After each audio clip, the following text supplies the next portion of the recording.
దేవుని కొరకు తమను తగ్గించుకొని, అందుకే అంటాడు తను తగ్గించుకున్నవాడు హెచ్చింపబడతాడు. అందుకని వెంటనే ప్రభు అన్నాడు, అతని కంటే ఇతడు నీతిమంతుడిగా వెంటనే జవాబు వచ్చేసింది. ఎప్పుడైతే తను చూసారా, వెంటనే జవాబు వచ్చే ప్రార్థనలు ఇవి.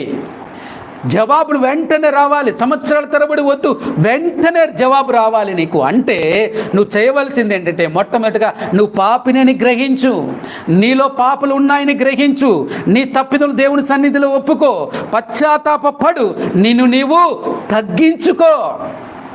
తగ్గించుకొని ప్రార్థన చేసినప్పుడు వెంటనే అతనికంటే అతడు నీతిమంతుడిగా తీర్చబడి తన ఇంటికి వెళ్ళనని మీతో చెప్పుచున్నాను అని చెప్తూ, తాను హెచ్చించుకున్నవాడు తగ్గింపబడిననియో, తాను తగ్గించుకొని హెచ్చింపబడినని చెప్పాను అంటాడు. ఈ సుంకరి పరిసయ్యులు ఇద్దరి పోలికను